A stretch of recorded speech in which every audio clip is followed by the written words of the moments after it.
Meteorologist Jeremy Lewan is in the backyard and he has a ruler. I did have a ruler. It's right here. That's for the end of the forecast. I want to measure how much fell today. Yes, we'll do this later on. But first, Chelsea, I'm going to keep you in while I show some pictures. I have some pictures that were sent in from our viewers. Our viewers are awesome, and we know this every single time. Thank you for sending in all of your photos. There's two, though, that I wanted to show. Chelsea, isn't this awesome? Wow. This is a fort made by Grant from Stillwater in Columbia County, and he did just such a great job. Thanks, Mom and Dad, for sending in this picture of Grant's fort. And here's a picture from Carissa in Tunkhannock. This is a snowman from Wyoming County. Chelsea, you know how tall that is? Take a guess. I'm going to say 12 feet. 12 feet's a good guess.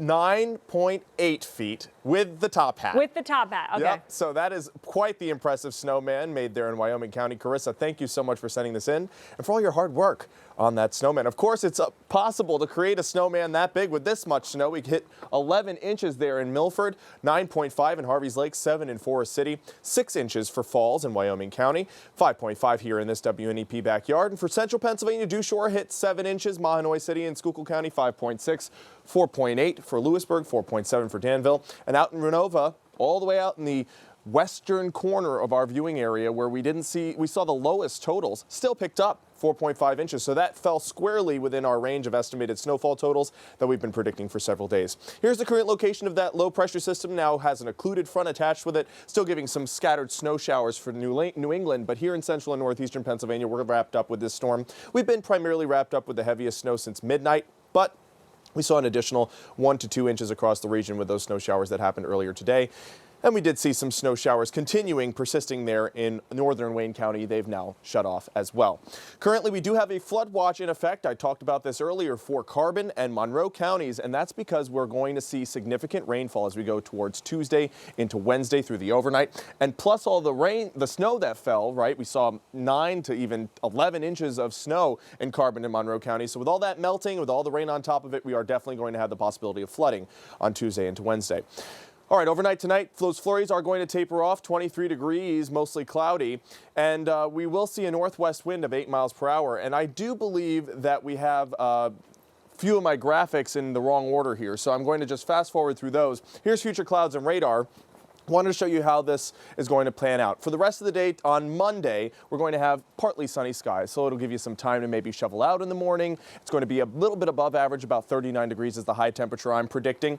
And then as we get towards Tuesday morning into the afternoon, we'll have heavy snow starting in central Pennsylvania and filling its way northward, but then it'll quickly switch over to a sleet and then full heavy rain for the rest of the evening and overnight hours Tuesday into Wednesday. Take a look at some of these heavy bouts of rain that could happen on Tuesday night around 8 o'clock. This heavy red band of heavy downpours there in Schuylkill, Carbon, and Monroe counties, the places that saw the highest totals of snow. We're going to see the highest totals of rain likely as well. We also will have a dry slot, and Kurt and I talked about dry slots a lot yesterday. It's an area of no clouds or no rain within a storm, so we might see a dry slot and then another line of significant showers that'll push through Wednesday through the overnight hours, and those will put down another set of heavy downpours. Wednesday through the day, we'll see residual showers, possibly in the form of rain and snow, as we have a wind shift as well. Here's that flood watch once again for Carbon and Monroe counties.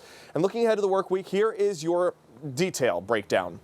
Monday will bring back some sunshine. Tuesday afternoon with some heavy snow switching to evening rain, and then the flooding potential for snowmelt, even power outages possible too. As far as snow goes, before it switches over to rain, we could see maybe an inch or two of snow, and then quickly that switches over to rain. It washes it all away, and we could see over 2 inches in portions of Carbon and Monroe counties, maybe even nearing 3 inches as a bullseye there in Carbon County. So we have to be very careful for Tuesday into Wednesday, especially with these wind gusts up to 20, 30, even 40 miles per hour, maybe even isolated 50 miles per hour on our hilltops. So be very careful. There could be some power outages as we go from Tuesday into Wednesday. Here's your 7-day forecast. Tomorrow, partly sunny skies with a high temperature of 39. Tuesday, we have the storm pushing in the morning and afternoon, starting as snow, switching over to heavy rain through the overnight into Wednesday. Then we're tracking another system, Chelsea, on Friday evening going into Saturday. So here's the ruler. I brought it back out. We picked up officially today another inch of snow. So altogether, we picked up 5.5 here in the backyard. And as far as my jug head goes, well, we'll have that coming up on the 10 and 11 o'clock news. So you'll have to join us again. All right. Thank you so much, Jeremy. But this is a week to be weather aware. Absolutely, especially on Tuesday with the flooding potential. Please be weather aware. Okay, awesome. Thank you, Jeremy.